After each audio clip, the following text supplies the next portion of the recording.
Hi friends, welcome to Tamil Nesippavar. இன்னைக்கு நம்ம சேனலில் ஃப்ரெண்ட்லி ரிவல்ரி எபிசோட் 8 தான் பார்க்க போகிறோம். வாங்க வீடியோக்குள்ளே போகலாம். ஜேயும் செகியும் அங்கே நின்று பேசிக்கிட்டு இருக்கிறதோட தான் முடிஞ்சது. மறுபடியும் அதிலே தான் ஸ்டார்ட் ஆகுது. எல்லாத்தையும் அவங்க பேசி முடிச்சதுக்கப்புறம் செகி ஒரு கொஷின் கேட்டா, நான் ஃபஸ்ட்டு வந்தேன்னா எனக்கு நீ அந்த விஷயத்த சொல்கிறேன்னு சொன்னேன், அதை இப்போவாது சொல்கிறேன்னு சொல்லி கேட்குறா. எதை பற்றி அவள் எதுக்கு இவளுக்கு ஹெல்ப் பண்ணுறா, அவளோட டீட்டெயில்ஸ்லாம் இவள் எதுக்கு கலெக்ட் பண்ணி வச்சுருக்கா அப்படிங்கிறது தான். அதை பற்றி தான் இப்போ சொல்ல போகிறா. அதை நான் எங்கள் அப்பாவோட ஆஃபீஸில் தான் பார்த்தேன். எங்கள் அப்பாவுக்காக தான் இது எல்லாத்தையும் பண்ணுறேன். எங்கள் அப்பா ஆஃபீஸில் மெடிக்கல் லிட்டிகேஷன் இருக்கிறத பற்றி நான் கேள்விப்பட்டேன். அதை பற்றின டீட்டெயில் தெரிஞ்சுக்கணுன்னு எனக்கு ஆர்வம் வந்துச்சு. அன்றைக்கி நான் போய் செக் பண்ணி பார்க்கும்போது உன்னை பற்றியும் உன் ஃபேமிலியை பற்றியும் ரொம்பவே டீட்டெயிலாக அதில் இருந்துச்சு. உன் ஸ்டெப் மாமா பற்றி கூட அவ்வளோ டீட்டெயிலாக வச்சுருந்தாங்க. ஒருவேளை எங்கள் அப்பாவுக்கு நீங்கள் தான் ப்ராப்ளம்னா உங்களை சரி கட்டுறது அவருக்கு ஒன்றும் அவ்வளோ பெரிய விஷயம் கிடையாது. ஆனால் எதுக்காக உங்களை இவ்வளோ டீட்டெயிலாக அவருடைய ஆஃபீஸில் கொண்டு போய் சீக்ரெட்டாக வச்சுருக்காரு அப்படிங்கிறது எனக்கு தெரியல. அதனால தான் உன்னை பற்றி டீட்டெயில் தெரிஞ்சுக்கணுங்கிற ஒரு ஆர்வத்தில் தான் அதெல்லாம் நான் எடுத்து வச்சுருந்தேன். அது மட்டும் இல்லாமல் உனக்காக ஏதாவது பண்ணணும்னு எனக்கு தோணுச்சு. அதனால தான் இதெல்லாம் பண்ணினேன். வேறு எதுவும் இல்லைன்னு சொல்லிட்டு ரொம்பவே ஷார்ட்டாக முடிச்சிடுறா. அதை சொல்லி முடிச்சதுக்கப்புறம் அவள் கையில் வச்சுருக்க ஸ்கார்ப் எடுத்து அவளுக்கு கட்டிவிட்டு, இந்த இடம் ரொம்ப கோல்டாக இருக்கும், ஸோ இதை நீ போட்டுக்கோன்னு சொல்லிட்டு, இன்றைக்கி நீ ஃபஸ்ட்டு வந்ததை நம்ம பயங்கரமாக செலிப்ரேட் பண்ணுறோம், ஓகேவா, சரி போயிட்டு பேலன்ஸ் செக்கப்லாம் முடிச்சுட்டு வந்துடுன்னு சொல்லி அவளை அனுப்பிச்சி வைக்கிறா. போனவளை அங்கே இருக்கிற நர்ஸ் செலீன்லாம் போட்டு தூங்க வைக்கிறாங்க. எனக்கு தூக்கம் வராது, நான் என்ன பண்ணுறதுன்னு சொல்லும் போது அவங்க 1 2 3ன்னு சொல்லிட்டு கவுண்ட் பண்ணுறாங்க. அவங்க கவுண்ட் பண்ண இவளுக்கு தூக்கம் வருது. தூங்குறவங்க கனவுல ஒரு விஷயம் வருது. அவள் சின்ன வயசு தொலைஞ்சு போன அந்த செகண்ட் தான். அதுக்கப்புறம் அவங்க அப்பா அந்த இடத்துக்கு தேடுற மாதிரி அவளுக்கு ஒரு இமேஜினேஷன் தோணுது. இவள் அப்பான்னு கூப்பிட்றா. அவங்க அப்பா காதில் விழவே இல்லை. அந்த இடத்துக்கு ஜேஇ இவ கையை பிடிச்சி அந்த பக்கமாக கூட்டிகிட்டு போகிற மாதிரி அவளுக்கு தோணுது. இதெல்லாம் ட்ரீமில் அப்படியே நடந்துக்கிட்டு இருக்கு. இந்த பக்கம் பார்த்தோன்னா படுத்து தூங்கிட்டு இருக்காங்க. தூங்கும் போது யாரோ ஒரு ஆள் மட்டும் எழுந்து செகிக்கிட்டேருந்து என்னமோ எடுத்துக்கிட்டு போகிறாங்க. அவங்க என்ன எடுத்தாங்கன்னு தெரியல, பட் எடுத்துக்கிட்டு போகும்போது ஜேஇ பார்த்துடுறா. அவளும் தேடி பார்க்குறா என்னத்தை எடுத்துகிட்டு போயிருப்பாங்கன்னு சொல்லிட்டு அவளால் கண்டுபிடிக்க முடியல. போனதுக்கப்புறம் கிட்ட போய் பார்க்குறா. அந்த போன பொண்ணையும் பிடிக்கணும்னு ட்ரை பண்ணுறா. அவளையும் பிடிக்க முடியல. திரும்பி வந்துட்டு எல்லாருக்கிட்டையும் இருக்குது, என்னத்தை காணும்னு சொல்லி பார்க்கும்போது அங்கே இருக்கிற ஒரு பொண்ணை தான் காணும். வேறு யாரும் கிடையாது, ஜூயி லீலி இருக்கா இல்லையா, அவளை தான் காணும். ஆல்ரெடி இவளை பற்றி டீட்டெயிலாம் கலெக்ட் பண்ணிட்டு இருந்தாலும் அவள் தான். என்னத்தை எடுத்துகிட்டு போனான்னு சொல்லி யோசிக்கும் போது தான் இடையில தான் தெரிய வருது அவளுடைய ஃபோனு. செகி வச்சுருந்த இன்னொரு ஃபோனை தான் அவள் எடுத்துகிட்டு போயிருக்கா. எதுக்காக எடுத்துகிட்டு போனாங்கிறது தெரிய வரல. அதுக்கப்புறம் அங்கேருந்து எல்லோரும் கிளம்புறாங்க. அவங்க திங்ஸ் எல்லாம் போட்டுக்கிட்டு அவங்க யூனிஃபார்ம் எல்லாம் போட்டுட்டு அந்த இடத்த விட்டு வெளில வந்துடுறாங்க. வெளில வந்ததும் செகியும் ஜேயும் என்ஜாய் பண்ணுற மூடுக்கு வந்துடுறாங்க. இன்னொரு பக்கம் இங்கே ஒரு சில விஷயங்கள்லாம் நடக்குது. ரொம்பவே பரபரப்பாக போகுதுன்னு கூட சொல்லலாம் இந்த எபிசோடு. ஏன்னா இன்னொரு ஆள் யாரோ தெரியல, தலையில் கேப் போட்டுக்கிட்டு அதுக்கு மேலே ஹூடி போட்டுக்கிட்டு தலையை நட்டுக்கிட்டே ஒரு ஆள் குறுக்கே நடுக்கி நடந்துக்கிட்டு இருக்காங்க. அது யாருன்னு தெரியல. இன்னொரு பக்கம் ஜூயிலி இதையே தேடிக்கிட்டு இருக்கு. அது எதுக்குன்னு தெரியல. இன்னொரு பக்கம் இந்த போதை கை ஒன்று இருக்கு இல்லையா, எப்போ பார்த்தாலும் போதையிலேயே தெரியும். அதுவும் டேப்லெட்டை பொருட்டு கண்ணா பண்ணான்னு போதையில் தெரிஞ்சுக்கிட்டு இருக்கு. இவ எதையே தேடுறா. ஜூயிலி என்னத்தை எடுத்துகிட்டு போனா, எதை தேடுறான்னு தெரிஞ்சுக்கணுமேனு ஜேஇக்கு தோணுது. ஸோ அவள் ஒரு ஆளை அரேஞ்ச் பண்ணுறா. இந்த மாதிரி நாலா பக்கமும் ஒரே பரபரப்பாக இருக்குது. அந்த போதை மருந்து போடுறவ என்ன பண்ணுறான்னா, அவசரமாக அவளை கூப்பிட்டு போய் அவள்கிட்ட காசை கொடுத்துட்டு டேப்லெட்டை வாங்கி நிறையா டேப்லெட்டை ஒரே நேரத்தில் போடுறா. இங்கே எல்லாரும் எனக்கு காம்படிட்டராக இருக்காங்க, அதனால் நான் நல்லா படிக்கணும்னு சொல்லிட்டு பயங்கரமாக டேப்லெட்டை போட்டுடுறா. அவளால் நிற்க கூட முடியல, அந்தளவுக்கு டேப்லெட் போட்டிருக்கா. இன்னொரு பக்கம் செகியும் ஜேயும் ஜாலியாக என்ஜாய் பண்ணிக்கிட்டு இருக்காங்க. வா, இந்த வருஷம் ஆனிவர்சரி நம்ம மறக்கவே கூடாதுங்கிற மாதிரி பயங்கரமாக என்ஜாய் பண்ணிக்கிட்டு இருக்காங்க. என்ஜாய் பண்ணிகிட்டு இருக்கும்போது தான் இந்த ரெட் கலர் கோட் போட்டவன் அந்த பக்கமாக கிராஸ் ஆகிறான். அந்த போதகாரியை போட்டு இடிச்சிடுறான். யாருன்னா செகியோடைய அந்த ட்ரக் அடிக்ட் ஒருத்தன் இருக்கான் இல்லையா, ட்ரக்கரை விற்றுக்கிட்டு இருப்பான் இல்லையா, அவன் கிராஸ் ஆகிறான். அவனும் இந்த இடத்துக்கு வந்திருக்கான் போல். அதுக்கப்புறம் அந்த போதைக்கு கிளாஸுக்கு போனால் அவளால் நிற்க கூட முடியல. பொத்துன்னு குப்புற விழுந்து குழந்தை மாதிரி தவழ்ந்துக்கிட்டே போய் இடத்துல உட்கார்றா. நம்ம பாப்கிட்டும் சும்மா இருக்க மாட்டேங்குது. ஃபோன் பண்ணி பார்க்குது. யாருக்குன்னா செகிக்கு தான் ஃபோன் பண்ணி பார்க்குது. அதுக்கப்புறம் வெளில பார்த்தா நம்ம பாப்கட்டோட அம்மா வராங்க. எல்லாருடைய பேரண்ட்ஸும் இங்கே சமைச்சு போடுறது, சின்ன ஹெல்ப் பண்ணுறது, இந்த மாதிரி பண்ணணும் போல். அதுக்காக எல்லோரும் வந்திருக்காங்க. அதை பார்த்துட்டு பாப்கட் என்ன கேட்குதுன்னா, நீங்கள் தான் எப்போ பார்த்தாலும் பிஸியாச்சே, இன்றைக்கி என்ன வந்திருக்கீங்கன்னு சொல்லிட்டு கேட்குது. அதெல்லாம் ஒன்றும் இல்லைன்னு சொல்லிட்டு இருக்கும் போதே ஜேயுடைய அப்பா வராரு. நீங்கள் என்னைக்கு தான் எவிடன்ஸை சப்மிட் பண்ண போகிறீங்கன்னு சொல்லி கேட்டோன்னே எல்லாத்துக்கும் அவருக்கு ஒரே ஸ்மைல் தான். யார் என்ன கேள்வி கேட்டாலும் பதில் சொல்கிறதுக்கு வேற ஸ்மைல் பண்ணி அவங்கள டென்ஷன் ஆகிட்டு போயிடுவார்.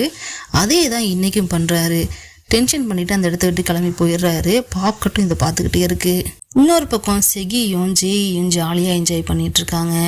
பாப்கட்டு செகிக்கு ஃபோன் பண்ணி பார்க்குது. ஃபோனை எடுன்னு சொல்லிட்டு டென்ஷன் ஆகுது. ஆனாலும் அவள் ஃபோன் எடுக்க மாட்டேங்கிறா. ஏன்னா அவள் கையில் தான் ஃபோனே இல்லையே. அந்த ஃபோன் இப்போ யார் கையில் இருக்குதுன்னு காட்டுறாங்க. ஜூயி இலி இருக்கா இல்லையா, அவளுடைய கையில் தான் அந்த ஃபோன் இருக்குது. அதை சுவிட்ச் ஆன் பண்ணுறா. ஆன் பண்ணதுன்னே அது ஆஃபும் ஆகிடுது. ஏன்னா அதில் சார்ஜ் இல்லை. ஸோ சார்ஜ் போடணுன்ட்டு நினைக்கிறா. அந்த நேரம் அந்த இடத்துக்கு வாமிட் பண்ணுறதுக்காக போதை கை வருது. வாமிட் பண்ணிவிட்டு வாயை வாஷ் பண்ணிகிட்ருக்கு. அப்போ தான் இவ சொல்கிறா, சார்ஜர் வச்சுருக்கியா, சாம்சங் சார்ஜர் வச்சுருக்கியான்னு சொல்லி கேட்கும்போது, என்கிட்ட சார்ஜர் இல்லையே ஏன்னு சொல்லிட்டு கேட்குறா. நீ மட்டும் சார்ஜர் எடுத்துருந்தனா உன்னையும் என் ஃப்ரெண்ட்ஸ் குரூப்பில் சேர்த்துக்கிறேன்னு சொல்லிட்டு இவ சொல்கிறா. அவளுடைய ப்ராப்ளமே என்ன, எதுக்காக அவள் எப்போவுமே போதையில் இருக்கான்னா, அவளுக்குன்னு ஃப்ரெண்ட்ஸ் இல்லை, அவளுக்குன்னு யாருமே இல்லை, அவளை யாருமே சேர்த்துக்க மாட்டுறாங்கிறதுனால தான். இவ அப்படி சொன்னோடனே அவளுக்கு ஹாப்பியாகிடுது. அப்படியா, ஒரு 5 நிமிஷத்துல நான் சார்ஜர் எடுத்துகிட்டு வரேன்னு சொல்லிட்டு இப்போ வேகமாக போகிறா. அந்த நேரம் வாமிட் வருது. உடனே ரெஸ்ட் ரூம்குள்ளே போயிடுறா. ஜூயிலியும் அதுக்கப்புறம் வெளில வந்துடுறா. இதுக்கு எப்படியாவது சார்ஜ் போடணுன்னு சொல்லிட்டு.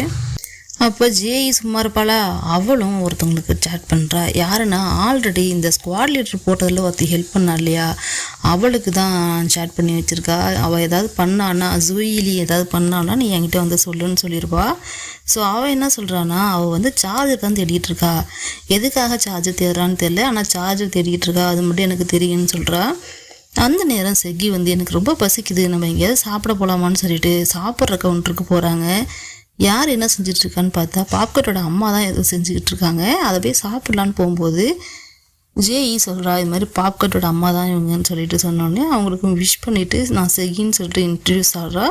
ஆனதும் ஸ்குவாட் லீடர் நீ தானான்னு சொல்லிட்டு அவங்களும் ஆச்சரியமாக பேசிக்கிட்டு இருக்காங்க. இவங்க ஜாலியாக பேசிகிட்டு இருக்கிறத அவங்க அப்பா தூரத்துலேருந்து பார்க்குறாரு. பார்த்து டென்ஷன் ஆகுறாரு. ஆனாலுமே எல்லா டென்ஷனுமே அவர் காமிச்சிக்க மாட்டார் இல்லையா, ஸ்மைலில் தான் காட்டுவார். அப்பயும் ஸ்மைல் பண்ணி வச்சுக்கிறாரு. அதுக்கப்புறம் 2 பேரும் உட்காந்து சாப்பிட்டுக்கிட்டு இருக்காங்க. அப்போ கூட அவங்க அப்பா என்ன பண்ணுறாருன்னா, இந்த ஃபுட்டு ஹெல்த்துக்கு நல்லதில்லை, அது ஹெல்த்துக்கு நல்லதில்லை, சீக்கிரம் போன் வீணாக போயிடும், சீக்கிரமாக செத்துருவோங்கிற மாதிரி நிறைய விஷயம் சொல்கிறாரு. இதில் கடுப்பான செகி, அப்படியா எதையுமே சாப்பிடாம லேட்டாக சாகிறதுக்கு எல்லாத்தையும் சாப்பிட்டுட்டு சீக்கிரம் செத்துடலாமேன்னு சொல்லிட்டு வேணுங்கன்னே அதை சாப்பிடுது. அதே மாதிரியே அவள் சாப்பிட்டதும் ஜேயும் சாப்பிட்றா. 2 பேரும் சாப்பிட்டுட்டு அந்த இடத்த விட்டு மூவ் ஆகுறாங்க. ஆகும்போது என்ன பேசிக்கிறாங்கன்னா, எங்கள் அப்பாவோட மூஞ்சை பார்த்தியா எப்படி ஆயிடுச்சின்னு சொல்லிட்டு சிரிச்சிட்டு பேசிட்டு வந்துட்டுருக்காங்க. அதுக்கப்புறம் இந்த பால்லாம் இருக்கு இல்லையா, அதாவது ஸ்விம்மிங் பூல் மாதிரி, இது பால் பூல்னு சொல்லுவாங்க, வெறும் பால்ஸாக கொட்டி வச்சுருப்பாங்க. அதுக்குள்ளே போய் விளாட்லான்னு சொல்லிட்டு அவங்க ஆர்வமாக போகிறாங்க. அப்போ பாப்கட் ஜூயிலி கிட்ட செகி எங்கன்னு சொல்லி கேட்குது. செகியா, நான் செக்கப் இதெல்லாம் பார்த்தேன், அதுக்கப்புறம் பார்க்கலையே, எங்க நீனே போய் தேடிக்கோன்னு சொல்கிறா. அவளும் போய் தேட போயிடுறா. சரி, இவளை இப்படியே விடக்கூடாது, செகியை தேடிக்கிட்டு இருக்கா, ஏதோ விஷயம் இருக்குன்னு சொல்லிட்டு அவளையும் அப்படியே விடக்கூடாதுன்னு அவளை ஒரு இடத்துக்கு கூப்பிட்டு போயிட்டு ஃப்ரெண்ட்ஷிப் பூத்துன்னு சொல்லிட்டு ஒரு பூத் இருக்குது. அந்த பூத்தில் போயிட்டு நமக்கு யாரை பிடிச்சிருக்கோ, அதாவது ஆப்போசிட்டில் யார் இருக்கான்னு நமக்கு தெரியாது, பட் நம்ம மனசை விட்டு பேசலாம், அந்த மாதிரி ஒரு இடத்துக்கு கூப்பிட்டு போயிடுறாங்க. அந்த இடத்துக்கு ஆப்போசிட்டில் யாரை கொண்டு வந்து உட்கார வைக்கிறாங்கன்னா, செகியோடைய அந்த ட்ரக்கர் இருக்காங்க இல்லையா, அவனை தான் கொண்டு வந்து உட்கார வைக்கிறாங்க. இவன் நிறையா பேசுகிறா, பட் அவள் பதில் எதுவும் சொல்லலை. ஏன்னா அவளுக்கு அவன் பதில் சொன்னால் தெரிஞ்சிடும்னு சொல்லிட்டு பதில் சொல்லாமே உட்காந்துருக்கான். இப்படியே போயிட்டுருக்கு. அப்போ அவள் கண்ணா பின்னான்னு மூவ் ஆகிறத அவன் கவனிக்கிறான். என்னான்னு சொல்லிட்டு கேட்கும்போது, எனக்கு பெயின் இருக்குன்னு இப்போ சொல்ல, இவன் தான் பெயின் கில்லரை கையிலேயே வச்சுருப்பான் இல்லையா, உடனே அந்த பெயின் கில்லர் எடுத்து கொடுக்குறான். செகியை பார்த்தீங்கன்னா இதை மட்டும் கொடுத்துருன்னு சொல்லிட்டு அதில் ஏதோ வேர்ட்ஸ் எழுதியிருக்கு, அதை மட்டும் கொடுத்துட்டு போகிறான். ஜூயிலி வெளியில் நின்றுக்கிட்டு இருக்கா. அப்போ தான் ஒரு விஷயத்தை கவனிக்கிறா. அந்த இடத்துக்கு ஒரு ஒயர் பாக்ஸ் போகிறது. அப்போ சார்ஜர் இங்கே போட்டுக்கலாமேன்னு சொல்லிட்டு அவளும் உள்ளே போகிறா. உள்ளே போய் தேடி பார்த்தா ஒரு வழியாக அவள் சார்ஜரையும் கண்டுபிடிச்சி சார்ஜையும் போட்டுடுறா. ஃபோனை போட்டுட்டு போய் வந்து அந்த ஃபோன் சார்ஜ் அடிச்சான்னு பார்த்துக்கிட்டே இருக்கா. இன்னொரு பக்கம் ஜேயும் ஜாலியாக அந்த பால்ஸில் விளையாண்டுக்கிட்டு இருக்காங்க. விளையாண்டு முடிச்சுட்டு வெளில வந்து உட்காந்துட்டு செகி அப்பாடான்னு உட்காந்துக்கிட்டு, எப்பா இந்த மாதிரி ஒரு ஹாப்பி லைஃப்லாம் என் லைஃப்பில் பார்த்ததே இல்லைப்பா, இந்த மூமெண்ட் என்னால் மறக்கவே முடியாது, எல்லாம் ஒன்னால தான் சொல்லிட்டு ஜேஇயை ரொம்பவே புகழ்ந்து பேசிக்கிட்டு இருக்கா. அதுக்கப்புறம் அந்த பூத்து வாசல்லையே இவன் நின்றுக்கிட்டு எப்படா ஃபோன் சார்ஜ் ஆகும்னு பார்த்துக்கிட்டே இருக்கா. இவளை நோட் பண்ணுறதுக்காகவே ஜேஇ வச்சு ஆடும் இவளையே பார்த்துக்கிட்டு இருக்கு. அப்போ தான் அவள் டீட்டெயிலாக கண்டுபிடிக்கிறா என்ன பண்ணுறான்னு சொல்லிட்டு. அவள் வெளில ஒரு இடத்துக்கு யார்கிட்டயே பேச போகிறா. ஸோ இவளும் ஃபாலோ பண்ணிவிட்டு பின்னாடியே போகிறா. போய் பார்த்தா ஜேயுடைய அப்பா கிட்ட தான் பேச போயிருப்பா. எங்கே ஃபோனுன்னு கேட்கும்போது, ஃபோனை நான் ஒரு இடத்துல சார்ஜ் போட்டிருக்கேன், அதுக்கு முன்னாடியே நமக்குள்ளே டீல் எவ்வளோ தருவீங்கன்னு நான் பேசிட்டு போகணும்ல, அதுக்காக தான் நான் வந்திருக்கேன், சொல்லுங்கள் எவ்வளோ தருவீங்கன்னு சொல்லிட்டு கேட்கும்போது அவரும் ஒரு அமௌண்ட்டை சொல்கிறாரு. சரி ஒரு 5 நிமிஷம் வெயிட் பண்ணுங்கள், நான் போய் ஃபோன் எடுத்துகிட்டு வரேன்ட்டு இவ்வளோ பாய் சொல்லிட்டு வெளில வரா. இவ ஃபாலோ பண்ணிட்டு வந்தவ இதுக்கு ப்ரூஃப் வேணும்னு சொல்லிட்டு அதில் ஃபோட்டோ எடுத்துக்கிறா. ஜூயிலி நிற்கும் போதும் அவங்க அப்பா உள்ளே உட்காந்துருக்கும் போதும் ஃபோட்டோ எடுத்துக்கிறா. அதுக்கப்புறம் இந்த போதகை என்ன பண்ணுதுன்னா, அந்த ஜெராக்ஸ் ரூம் இருக்கும் இல்லையா, பிரிண்ட் அவுட்லாம் எடுக்கிற ரூமு, அந்த ரூமில் போய் ஒரு சார்ஜரை கண்டுபிடிச்சிருது. கண்டுபிடிச்சி எடுத்துகிட்டு வெளில வரலான்னு பார்க்கும்போது அந்த ரூம்குள்ளே யாரோ முகமூடிலாம் போட்டுக்கிட்டு கேப்லாம் போட்டுட்டு உள்ளே வராங்க. அது யாருன்னு அவளுக்கு நல்லா தெரியும் போல், கண்டுபிடிச்சிட்றா யாருன்னு.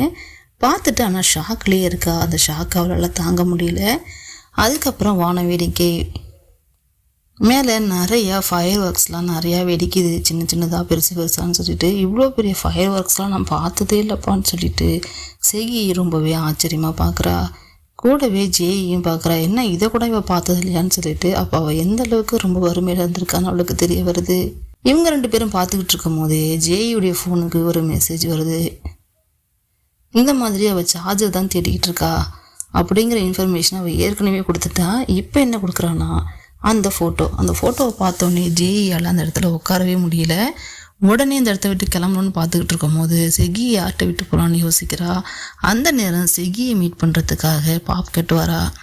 பாப்கட்டும் வந்து நான் உனக்கு எவ்வளோ கால்ஸ் பண்ணேன், எவ்வளோ மெசேஜ் பண்ணேன், எதுக்குமே ரிப்ளை பண்ணல, என்ன தான் பண்ணிகிட்ருக்குன்னு சொல்லி கேட்கும்போது தான் இவள் ஃபோனையே தேடுறா.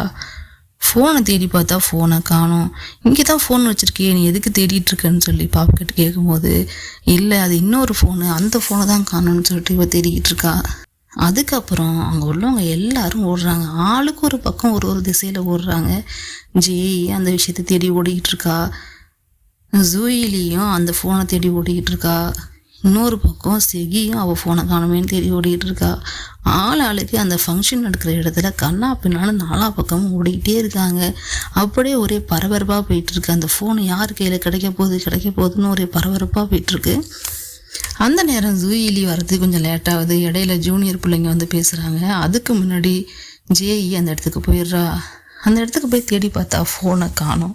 சரி காணுமே வெளில போகலான்னு பார்க்கும்போது அந்த ஃபோனு ரிங் ஆகுது. ரிங் ஆகிற ஃபோனை எடுத்து ஹலோன்னு சொன்னால் அதில் யாருமே பேச மாட்டாங்க. பட் ஃபோனை இவ கண்டுபிடிச்சிட்டா. அதுக்கப்புறம் ஃபோனை பாக்கெட்டில் வச்சுட்டு இவளும் வெளில போகிறா. இன்னொரு பக்கம் செகி கண்ணாப்பினான்னு தேடிட்டு கிடக்கா. அவள் எந்தெந்த கவுண்டருக்கெலாம் போனாலோ எல்லா கவுண்டர்லேயும் போயிட்டு ஃபோனை தேடுறா. அப்போ கூட பாப்கட் என்ன சொல்லுதுன்னா, ஒரு நாள் ஃபுல்லாக உன் கூட ஜேஇ தான் இருந்திருக்கா, அப்போ அவளுக்கு தானே தெரியும் அந்த ஃபோன் எங்கே இருக்குன்னு, நீ எதுக்கு இங்கெல்லாம் தேடிட்டுருக்குன்னு சொல்கிறா. அதெல்லாம் கொஞ்சம் கூட காரவங்காத செகி எங்கெங்கெல்லாம் அவள் போனாலோ எல்லா இடத்துலையும் தேடிட்டு கடைசியாக அவள் சாப்பிட்டா இல்லையா அந்த இடத்துக்கு போகிறா. ஃபோன் கையில் கிடச்சதும் ஜேஇ அந்த ஃபோனை ஓப்பன் பண்ண ட்ரை பண்ணுறா. அப்போ தான் அவளுக்கு ஒரு விஷயம் தோணுது. அது செகியோட ஃபோனுங்கிறதுனால செகியோட பாஸ்வேர்டு தானே போட்டிருக்கோம், பர்த்டே டேட் ஏதாவது, அதை அவள் ஈஸியாக கண்டுபிடிச்சிட்டா. செகி இவ்வளோ நாளாக அதை ஓப்பன் பண்ண ட்ரை பண்ணியும் அவளால் அதை ஓப்பன் பண்ணவே முடியல. அவளோட பர்த்டே டேட் தான் அது, அதை வச்சு இவள் ஈஸியாக ஓப்பன் பண்ணிடுறா. இவ ஒரு பக்கம் ஓப்பன் பண்ண ஜூயிலி இன்னொரு பக்கம் ஃபோனை போய் தேடி பார்க்குறா. ஃபோனை காணோமேன்னு டென்ஷனில் வெளில வந்து எல்லாத்தையும் கேட்டுக்கிட்டு இருக்கும் போது அப்போ தான் சார்ஜர் எடுத்துகிட்டு போதக்கை இந்த பக்கம் வருது. ஆல்ரெடி ஃபோனை காணோன்னு இருக்கிற டென்ஷனில் இவள் சார்ஜரை கொண்டு வந்தோடனே கடுப்பு மேலே அவளை கீழே தள்ளி விட்டுட்டு அந்த இடத்த விட்டு போயிடுறா. ஃபோனை ஓப்பன் பண்ணவே அதில் இருக்கிற மெசேஜ் எல்லாம் பார்த்துக்கிட்டு இருக்கா. என் பொண்ணை காணும்னு சொல்லி ஒருத்தவங்கக்கிட்ட அவர் சொல்லியிருக்காரு. அது யார் என்ன ஏதுன்னு பார்த்துக்கிட்டு இருக்கும் போது வாட்ஸ்அப்பில் உள்ள மெசேஜை பார்க்குறா. அதில் ஒரு வீடியோ இருக்குது. அந்த வீடியோவில் ஒரு பொண்ணும் ஒரு ஆளும் தப்பாக இருக்காங்க. அந்த வீடியோவை கிளிக் பண்ணி பார்க்குறா. அந்த வீடியோவில் யார் இருக்கான்னு சொல்லிட்டு அந்த ஃபேஸையும் நல்லா ஜூம் பண்ணி பார்த்துக்கிறா. பார்த்தவளுக்கு மறுபடியும் ஷாக்கு. இந்த பக்கம் செகி அந்த சாப்பிட்ட இடத்துல போய் தேடி பார்த்துக்கிட்டு இருக்கு. என்னத்தை தேடுறேன்னு சொல்லிட்டு ஜேயுடைய அப்பாவே வந்து அதை தேட ஆரம்பிக்கிறாரு. அவர் ஒரு பக்கம் தேட, இன்னொரு பக்கம் பாப்கட்டோட அம்மாவும் நான் ஹெல்ப் பண்ணுறேன்னு சொல்லிட்டு அவங்களும் ஒரு பக்கம் தேடிக்கிட்டு இருக்காங்க. அந்த இடத்துக்கு ஜூயிலியும் வந்துடுறா. ஜூயிலியும் சேர்ந்து தேடுறா. 4 பேரும் இப்போ அந்த ஃபோனை தான் தேடிட்டு இருக்காங்க. தேடுறதுக்காக கீழே போனவங்க ஒருத்தர் பார்த்துக்கிறாங்க. ஜேயுடைய அப்பா, ஜூயிலி, செகி 3 பேரும் மாற்றி பார்த்துக்கிறாங்க. ஏன்னா இவங்க தான் எடுத்திருப்பாங்கன்னு அவளுக்கு நல்லா தெரியுது. அந்த நேரம் அந்த இடத்துக்கு வந்த போதகை என்ன சொல்கிறதுனா, ஜேயுடைய அப்பா கிட்ட, ஹாய் அங்கிள், நான் இப்போ தான் சிஸ்டர் ஜேனாவை பார்த்தேன், அதாவது ஜேயுடைய அக்காவை பார்த்தேன். அவங்க முன்னாடி விட ரொம்பவே ஸ்லிம் ஆகிட்டாங்க, வெயிட் கம்மி பண்ணியிருக்காங்க. எப்படி கம்மி பண்ணாங்கன்னு சொன்னால் நானும் செய்வேன்ல, தயவு செய்து சொல்லுங்கள் அங்கன்னு சொல்லிட்டு வந்து கேட்குது. அவருக்கு ஒன்றுமே புரியல. நீ என்ன உளறிட்டு இருக்கன்னு ஜூயிலையும் அது கதையை மாற்ற பார்க்குறா. ஆனாலும் அவன் மாற்றுற மாதிரி இல்லை. சிஸ்டர் ஜானாவை நான் பார்த்தேன், அப்புறம் இன்னொரு பையனை கூட நான் பார்த்தேன் அப்படின்னு பேசிகிட்டு இருக்கும்போது அவளை பிடிச்சி கீழே தள்ளி விட்டுடுறா ஜூயிலி. தள்ளி விட்டதில் கீழே போய் விழுந்தவளுக்கு பயங்கர கோவம், அவள் கையில் சின்னதாக அடியும் பட்டுருது. இன்னொரு பக்கம் ஜேய் என்ன பண்ணுறான்னா, இந்த விஷயம் நடந்திருக்கு இல்லையா, ஒரு வீடியோவில் ஒன்று இருந்துச்சு இல்லையா, அந்த வீடியோவில் நடந்த விஷயம் எங்கே நடந்திருக்கு, அந்த இடம் எங்கே இருக்குன்னு சொல்லி பார்க்குறதுக்காக அந்த ரூமுக்கே போகிறா. அந்த ரூமுக்கு போய் ஓப்பன் பண்ணி பார்த்தா அந்த ஃபோட்டோவில் இருக்க அந்த வீடியோவில் இருக்கிற இடம் அப்படியே இருக்குது, அதே சோஃபா இருக்குது. ஸோ இந்த இடம் தான் போல் நான் பார்த்துட்டு இருக்கும்போதே வெளில ஒரு சவுண்டு கேட்குது.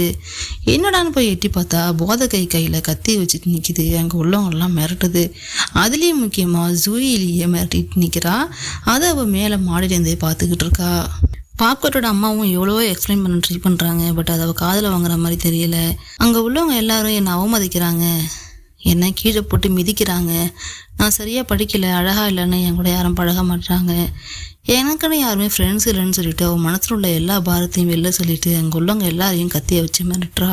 ஜூயிலி இப்பயாவது நிறுத்துன்னு பார்த்தா இப்பயும் ஓவராக பேசுது. கத்தியை வச்சு ஒரே கிழியே அதுவே பொத்துன்னு கீழே விழுந்துருது. அப்போ தான் அவள் கண்ணில் செய்ய மாட்டுறா.